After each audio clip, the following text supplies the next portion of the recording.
right, good morning everyone. Thank you so much for tuning in with me today. My name is Corey, and as the disclaimer goes, I'm not a financial advisor. Please do your own research and do not invest in anything you are not willing to lose or hold for a very long time. Now, without further ado, let's get into today's news. Price action is pretty stagnant, as we've seen. It looks like yesterday we did take a small run up to about 19-20 cents. Didn't quite touch that 20-cent mark, very close, but if we've been watching since back around April 7th, we did touch above 20 cents at that point. So we still are within this range, still looking for that major breakout, trying to put us somewhere around 24.5, 25. We want to get right back up into this level over here before we start making any final decisions on where we're really headed in this market. Now, looking at the Dow Jones, it looks like futures are up about 100 points. Still another wild ride, grinding further up from our massive downfall. Also, that's a lot of cash coming in from the Fed printing money, as we all know. So what the future holds for this volatile market, no idea at all.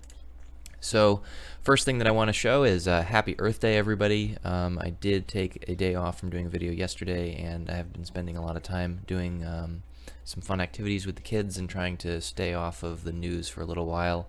But it is a great video of some astronauts being in space, and it's interesting because there's that cool object floating out there in the background who apparently nobody has any idea what it is or how it was captured on video and what part it plays in this, but cool pictures from Earth above, and I thought it would be nice to show you guys that. So anyway, moving on here, we've got an article from Bloomberg talking about Donald Trump, and his ideas on the pandemic solutions and what we can do to stay healthy and protect ourselves from getting sick.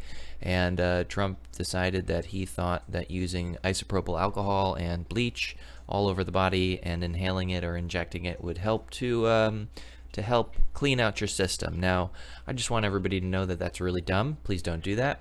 Inhaling chlorine bleach would be absolutely the worst thing for the lungs, said John Balmes, a pulmonologist at Zuckerberg San Francisco General Hospital and a professor of medicine at the University of California, San Francisco. The airway and lungs are not made to be exposed to even an aerosol or disinfectant.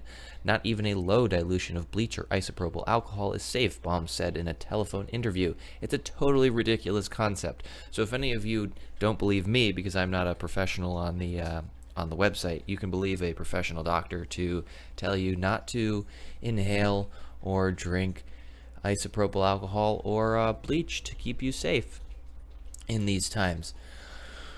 Whew. All right, so we're going to move on to some Ripple news right here.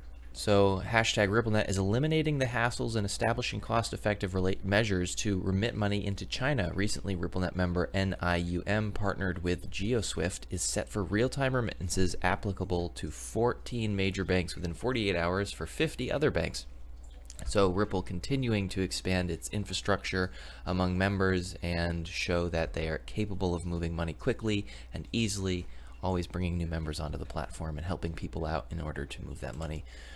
Okay, we've got Moby and Ripples. So Ripple joins Mobility Open Blockchain Initiative Moby community. And the details of this, they say, are unclear, but here's what Moby is. Moby is an initiative to bring on blockchain infrastructure in different aspects of technology. They're focused right now on cars and vehicle infrastructure. It's to create a unique digital identity network based on blockchain for vehicles, which would save all the data of automobiles in one place, basically insurance information, registration, and then it could be tagged directly to the vehicle, so you could eliminate fraud and car theft type of stuff.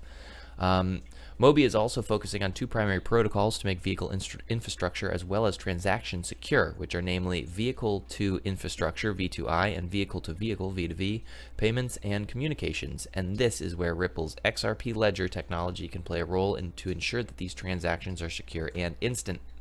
It's also planned to launch at the end of 2020.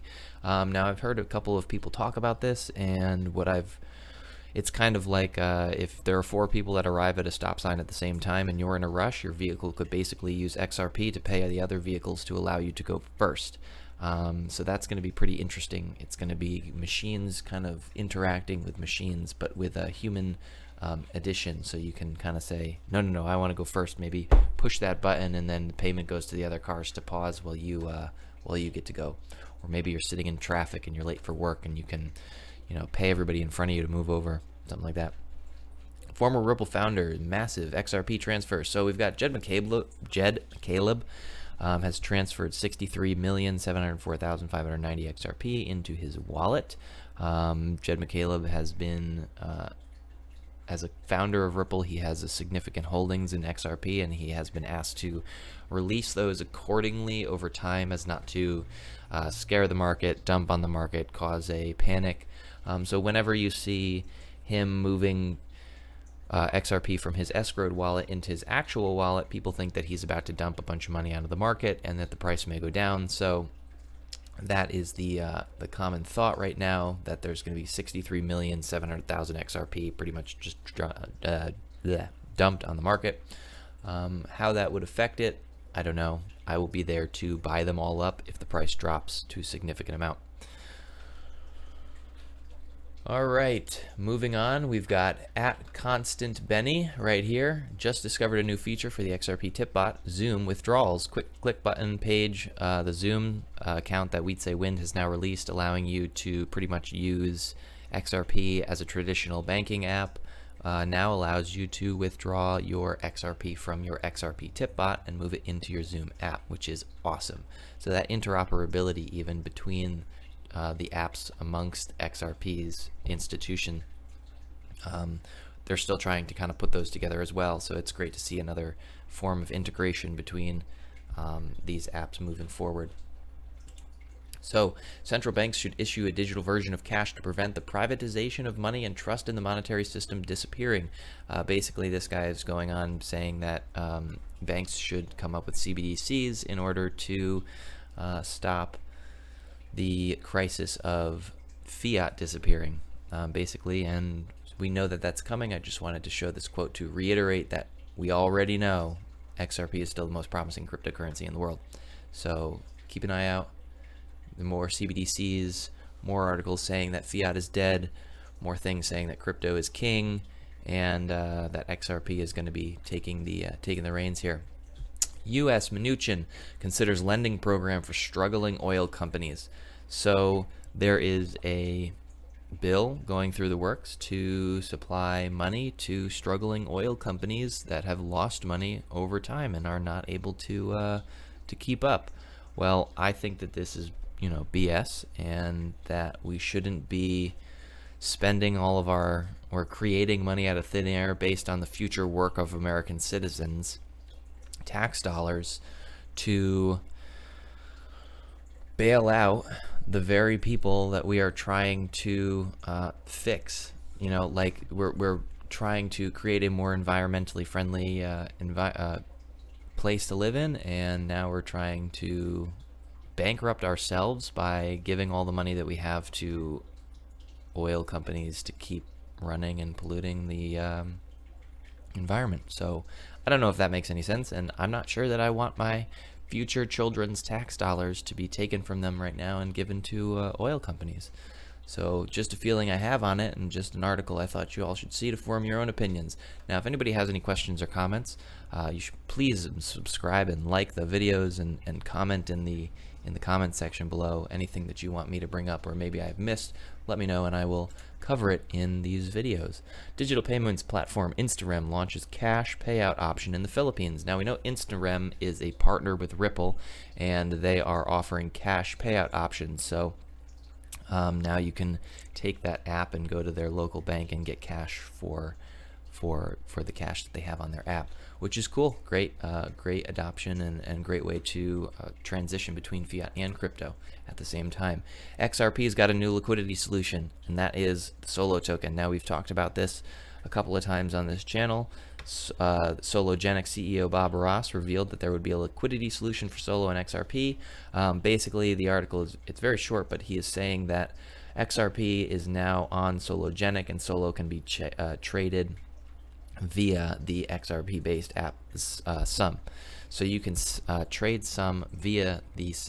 You can trade solo via the Sum app, and trade stocks and stuff through that as well. So that is going to be great. I have the Sum app and I have been using it. It is really great. It's really easy to use, and I would suggest downloading it from the App Store if you haven't gotten it already.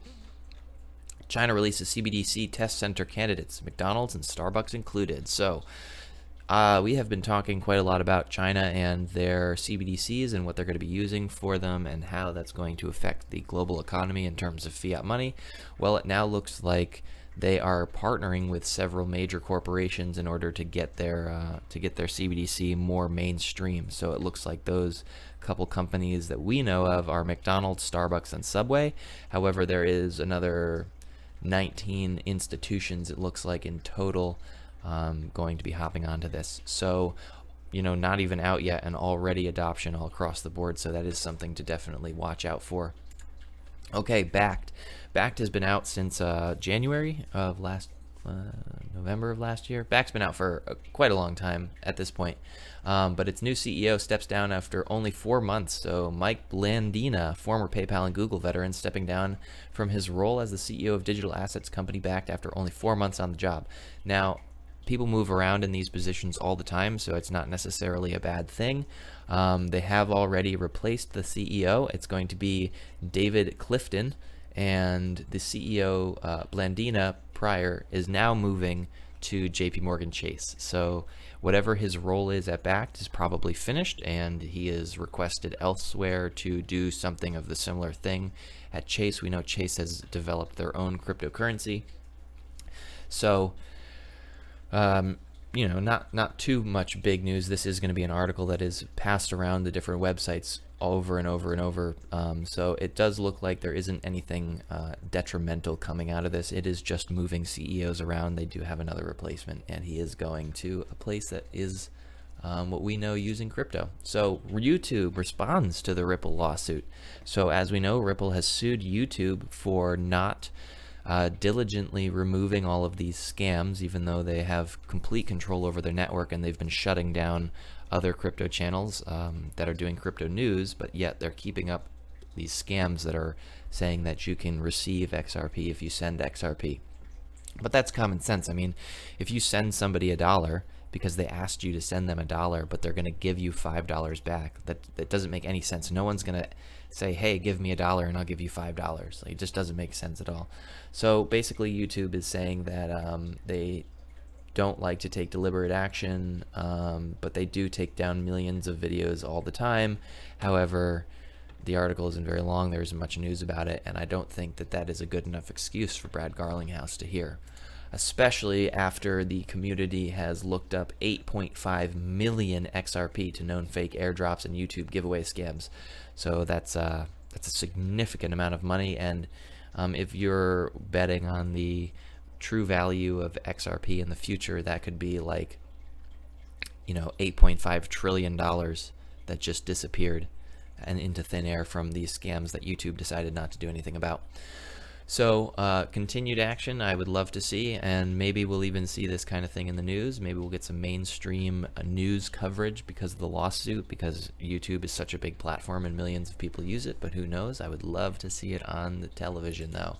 Everybody needs to know about XRP and what's going on, so the more people that we can talk to about it, the better.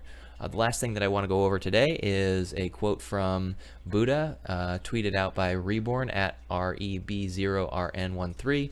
Rare is it to be born a human. Rarer still is it to have heard of enlightenment, and most rare is it to pursue enlightenment. It is just cause and causation, essentially, where you are and what influences you've had in your life and where you've come. But a lot of people don't know the narrative of what's going on with crypto banking and the financial economy. We have our own shells and our own rocks that we live under, so not everybody hears every single piece of news, and so imagine that along spirituality or faith, and not as many people as you can imagine probably practice meditation or being calm or taking care of themselves mentally, and that's an important practice. I know that I meditate every morning. I only do it for 15 minutes. It's just simply to get my mind right and calm down and make sure that I'm able to take on the day with a predetermined plan. And I think that my viewers and you should really at least try it out and see what it can do for you, because it has absolutely made me a more positive person, and it's made me more of a go-getter, and I think that it's just absolutely helped my life positively. So anyway, thank you guys so much for tuning in to me today, and I will see you in the next video. Enjoy the rest of your day.